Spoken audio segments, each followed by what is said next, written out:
Friend, જય શ્રી કૃષ્ણ. સ્વાગત છે તમારું રસીલાબેનના રસોડામાં. અત્યારે વેકેશન ચાલે છે તો આપણી ઘરે ગેસ્ટ તો આવે જ. તો ગેસ્ટ આવે તો આપણને રોજે એમ થાય કે આજે શું બનાવશું. તો એમાં મેં એક ભાજીકોણના કોન અને એની અંદર આપણે ભાજીકોણના કોન તો આપણે બનાવીએ જ છે, પણ એની અંદર વેરિએશન લાવીને અને મેં આજે વેજીટેબલ કોન બનાવ્યા છે. તો ચાલો આજે આપણે બનાવીશું વેજીટેબલ કોન. તો જો ભાજીકોણના કોન બનાવવા માટે મેં અહીંયા મેંદો લીધો છે 400 ગ્રામ. હવે એમાં આપણે સ્વાદ મુજબ મીઠું એડ કરીશું. મીઠું આપણે થોડુંક જ એડ કરીશું કેમ કે આપણે અંદર જે ફિલિંગ ભરવાનું છે એમાં પણ મીઠું આવશે. અને એમાં આપણે મોણ માટે તેલ એડ કરીશું. તેલ આપણે દોઢ પડી એડ કરીશું અને હવે એને સરસ રીતે મસળી લેશું. તેલ એકદમ બધું મિક્સ થઈ જાય ત્યાં સુધી આપણે લોટમાં સરસ રીતે એને મિક્સ કરી દેવાનું છે. અને હવે આપણે અહીંયા પાણી લીધું છે. તો અહીંયા મેં થોડું 9 સેકું પાણી લીધું છે. થોડું ગરમ કરી લેવાનું છે પાણીને, કેમ કે કોનને આપણે થોડા ક્રિસ્પી બનાવવાના છે. એટલા માટે આપણે કોનને આ પાણીને થોડું ગરમ કરી લઈશું. અને હવે એમાં થોડું પાણી કરીને એડ કરતા જઈશું અને લોટ બાંધતા જઈશું.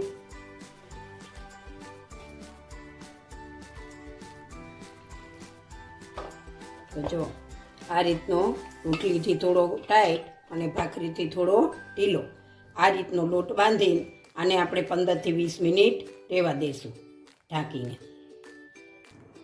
તો જો આ લોટ આપણે બાંધીને મૂક્યો છે, એને 15 થી 20 મિનિટ થઈ ગઈ છે. આપણો લોટ સરસ કૂણવાય છે. જો હવે એકદમ મસ્ત એને એકદમ લીસો કરીને આ રીતે એકદમ સોફ્ટ કરી દેવાનો છે. અને પછી એમાંથી આપણે નાના લુવા બનાવીશું. અને એની જો લોટમાંથી આવા રીતના આપણે મીડિયમ સાઇઝના લુવા લેવાના છે અને એને રોટલીની જે મણી લેવાના છે આ રીતે. તો આપણે આ રીતની પૂરી બનાવીશું. નથી એકદમ થીક રાખવાની કે નથી એકદમ ટ્રાન્સપરન્ટ કરવાની. આ રીતની આટલી થીકવાળી પૂરી આપણે એની બનાવીશું. અને હવે આપણે આમાંથી એના કોન બનાવીશું.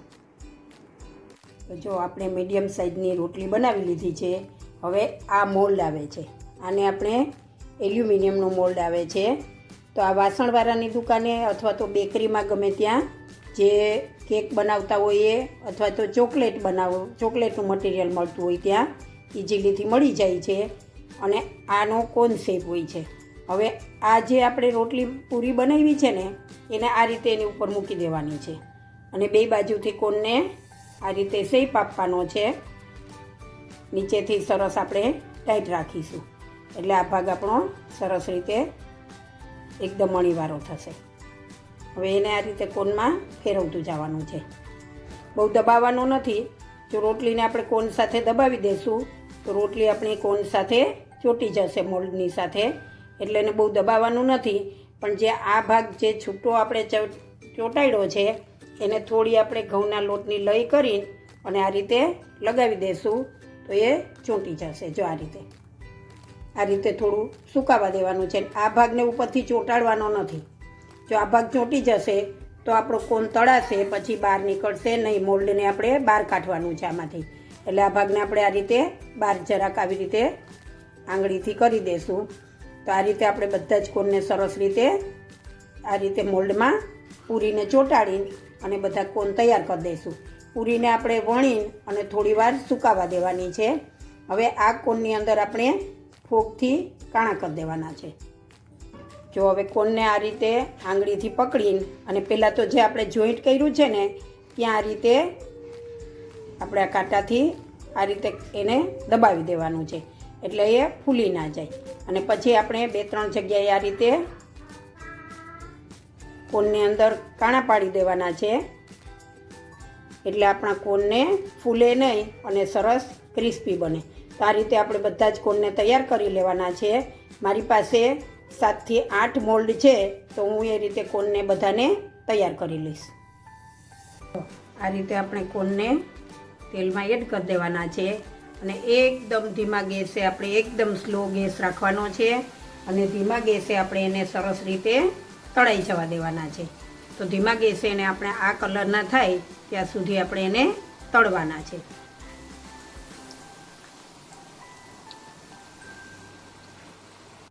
તો જુઓ આપણા બધા જ ભાજીકોનના કોન તૈયાર છે. અંદર પણ સરસ શેકાઈ જાય છે અને બહાર પણ સરસ શેકાઈ જાય છે. તો આ રીતે આપણે આ ભાજીકોનના કોન બનાવીને આને 1 મહિના સુધી આપણે સ્ટોર કરી શકીએ છીએ અને આ કોનમાંથી ઘણી વેરાયટી બને છે. આજે આપણે ભાજીકોનના કોન બનાવ્યા છે તો એમાંથી હું વેજીટેબલ કોન બનાવવાની છું. તો ચાલો આજે આપણે બનાવીશું વેજીટેબલ કોન. વેજીટેબલ કોન બનાવવા માટે મેં અહીંયા વેજીટેબલ લીધા છે. તો મેં અહીંયા લીધું છે ગાજર, લીલું કેપ્સિકમ, લાલ કેપ્સિકમ, પીળું કેપ્સિકમ, કાકડી અને મેં અહીંયા કોબી લીધું છે જાંબલી કલરનું. તમે સાદું કોબી પણ લઈ શકો છો. અને અહીંયા મેં લીધા છે મકાઈના દાણા જે ફ્રોઝન કરેલા છે. તમે ફ્રેશ દાણા પણ લઈ શકો છો. હવે આ બધા જ શાકને આપણે સરસ રીતે સમારી લેશું. મસાલો કરવા માટે થઈને મેં અહીંયા પેરી પેરી મસાલો 1 ચમચી લીધો છે, 1 ચમચી ચાટ મસાલો લીધો છે, 1 ચમચી સૂકું લાલ મરચું લીધું છે, 1 ચમચી ચીઝ પાવડર લીધો છે અને એ સ્વાદ મુજબ મીઠું લીધું છે. હવે આપણે આને 1 બાય 1 આમાં એડ કરીશું મિક્સરના જારમાં અને પછી એને આપણે ચન કરી લેશું, એટલે એકદમ ઝીણું દળી લેશું. આપણો મસાલા પાવડર તૈયાર થઈ જો આપણો અહીંયા મસાલા પાવડર તૈયાર થઈ ગયો છે. આ રીતનો મસાલા પાવડર તૈયાર કરી લેવાનો છે અને હવે એને આપણે એક બાઉલમાં કાઢી લઈશું.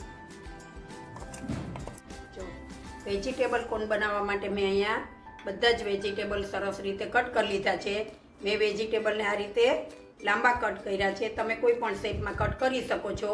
તો મેં ગાજર, કાકડી, 3 કલરના કેપ્સિકમ અને પર્પલ જે આવે છે કોબી એ મેં લીધું છે. તમે સાદું પણ લઈ શકો છો.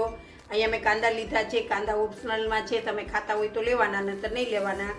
ટામેટાં લીધા છે અને લીલી મકાઈ મેં બાફીને લીધી છે અને અહીંયા મેં ચીઝ લીધું છે. હવે આપણે એનો મસાલો બનાવીશું.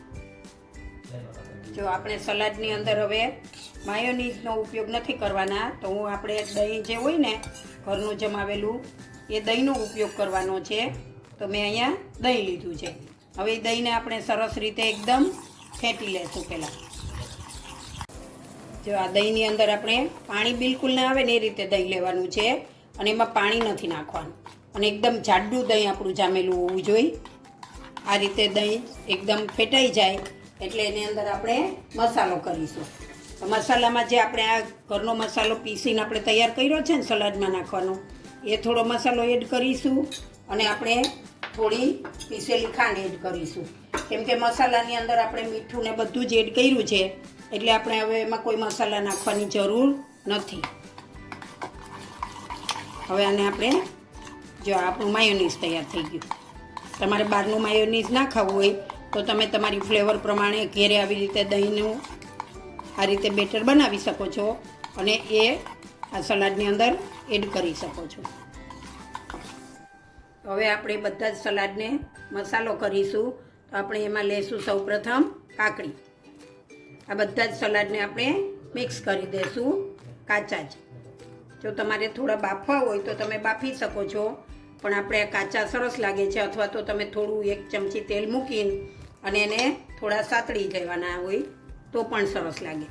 પણ જેટલા કાચા સારા લાગે છે એટલા પહેલાં નહીં સારા લાગે. જો આ બધું સલાડ આપણે મસ્ત મિક્સ કરી દઈશું ને એટલે એકદમ કલરફુલ આપણું સલાડ બની જશે. હવે એમાં આપણે ટામેટાં એડ કરી દઈશું અને એમાં આપણે બાફેલી મકાઈ એડ કરી દઈશું.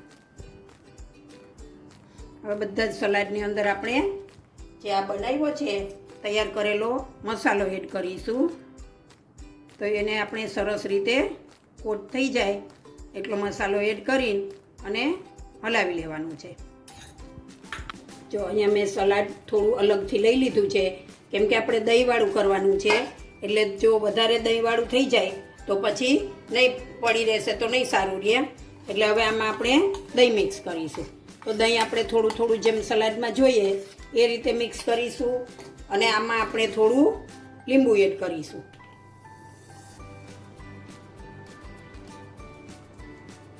લીંબુ આપણે અડધા ફાડા જેટલું જ એડ કરીશું. હવે મેં આમાં કાંદા એટલે નથી નાખ્યા કે મારા ઘરમાં મારા સિવાય કોઈ કાંદા ખાતું નથી, એટલે હું કાંદા મારા કોનમાં જ એડ કરવાની છું. એટલે મેં આ સલાડ અત્યારે સિમ્પલ એમને તૈયાર કર્યું છે. હવે આમાં આપણને થોડી દહીંની જરૂર પડશે, એટલે આપણે થોડું દહીં એડ કરીશું. અને આપણે આ મસાલો તૈયાર કરી લીધો છે. હવે આને આપણે કોનની અંદર ભરી લેશું. જો આપણે બનાવ્યા કોન લોટના એ કોન લીધો છે. હવે એને આપણે આ રીતે સોસવાળો અંદર કરી દેવાનો છે. જો તમે સોસ ખાતા હોય તો સોસવાળો કરવાનો છે, નહીંતર નહીં કરવાનો. હવે એની અંદર આપણે આ સલાડ ભરીશું. મેં અહીંયા કાંદાવાળું સલાડ યુઝ કર્યું છે. આ રીતે એની અંદર આખું અંદર દબાવી અને આ રીતે સલાડ ભરી દેવાનું છે. આમ જુઓ, આ રીતે કોન તૈયાર કરી દેવાનો છે. અને હવે આની ઉપર આપણે ચીઝ ભભરાવીશું. તો આ જે ગ્લાસ હોય ને એ ગ્લાસની અંદર આ રીતે ઊભો મૂકી દેવાનો છે કોન. હવે આપણે એ જ રીતે બધા જ કોન સરસ રીતે ભરી લેશું. જો આવી રીતે સોસ નાખવાનો અને પછી આપણે સલાડ ભરીશું. જો આપણા કોન અહીંયા ભરાઈ ગયા છે. હવે એની ઉપર આપણે ઝીણી સેવ ભભરાવીશું. જે આ સ્મૂથ સેવ આવે છે ને એકદમ, એ ભભરાવીશું. અને એની ઉપર આપણે ચીઝ ભભરાવીશું.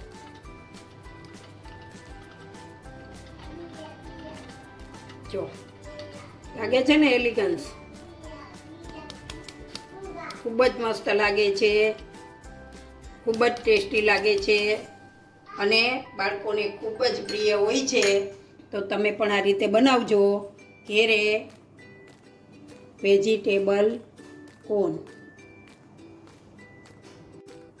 તો જુઓ બેનો, અત્યારે ગુજરાતમાં શું ચાલે છે? મામા મહિનો. મામા મહિનો એટલે વેકેશનનો મહિનો. આપણી ઘેરે ભાઈના, બહેનના, નણંદના, ભાણિયા, ભાણિયું, ભત્રીજા આવે ને, તો એના માટે આપણે રોજ નવું નવું જમવાનું બનાવવાનું થાય. તો બાળકોને આ વસ્તુ ખૂબ જ ભાવે છે, બાળકોને ખૂબ પ્રિય હોય છે. આ રીતે આપણે અલગ અલગ પ્રિપરેશન કરીને રાખી દઈએ કોનને, તો બાળકોને આપણે ખવડાવી શકીએ છીએ, આપણા બાળકોને પણ ખવડાવી શકીએ છીએ. આની અંદર ફિલિંગ તમે તમારી ચોઈસના કોઈ પણ વેજીટેબલ નાખીને કરી શકો છો. અને તમે કોઈ પણ સોસ કે વાપરવા હોય તો વાપરી શકો છો. અને આ રીતે તમે ઘેરે બનાવજો. 500 ગ્રામ લોટમાંથી મેં આ કોનની ક્વોન્ટિટી 25 થી 26 કોન બને છે. અને તમે ઘેરે બનાવજો, બાળકોને ખૂબ જ સરસ લાગે છે. તો જો તમને મારા આ વેજીટેબલ્સ કોનની રેસીપી ગમી હોય તો મારા વિડીયોને લાઈક કરો, શેર કરો અને મારી ચેનલને સબસ્ક્રાઈબ કરો.